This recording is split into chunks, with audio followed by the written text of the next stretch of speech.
Hello, I am Nicole Richard. I am a graduate student with Grand Canyon University, and this is my dispositions interview video. So our first question is, what dispositions do you possess that you think will make you a successful teacher? So my first one is, I am a very positive and enthusiastic person. I know that certain days in teaching will be very draining and trying on you. So I think going into it with that disposition really does help. And it helps you remember why you're there, why you decided to do this in the first place. My second one is I am very creative. So my subject of choice is sciences, particularly anatomy and biology. I remember when I was in school, that was the subjects where we had the coolest projects. It's very easy to get creative in that there's so many different avenues that you can take. And that's one thing I'm super excited about, is just creating all these different experiments and group projects that students can really get their hands dirty and interact with.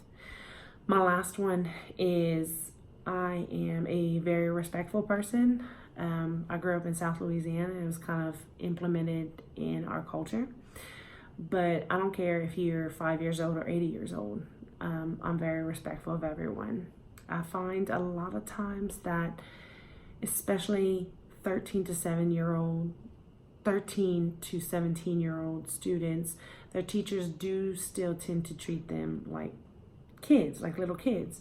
When you do that at that age, they resent you and they get very closed off, and that's where you get these behavioral issues. But when you treat them like the young adults that they are, you don't have that. They're much more likely to open up to you, to listen to you, to converse and bounce ideas off of you, as opposed to just completely shutting off. So those are the things that I think will make me a very successful teacher. The second question in the interview is, what dispositions do you need to work on before you entered the classroom as a first-year teacher? So for me, it would be educators should be sensitive to individuals' learning and social needs of their students. So to me, when I read this, I think of students who have 504 plans, IEPs in place. They have intervention specialists that do pull-out sessions or push-in sessions into the classroom, or students that have a behavior plan in place. I don't have much experience with any type of special needs or intervention services that a public school may offer.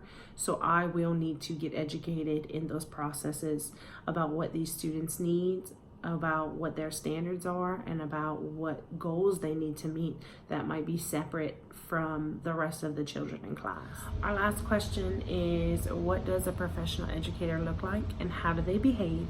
What standards guide their thinking and actions? So a teacher should always carry themselves in a professional manner through their outside appearance as well as their demeanor in a professional setting. This behavior shows everyone that they take their positions and their responsibilities in that position very seriously. Other actions that professional teachers do include positive interactions with their students as caring adults. This doesn't necessarily mean that they're friends with them, but they definitely have their students in mind when creating lesson plans, assignments, and designing special projects for those students. Behaviors outside of the classroom include discussing subject matter with their team members as well as their department heads, and participating in ongoing training to improve their craft. Because we always know there's something new every year that can be added on to your teaching format.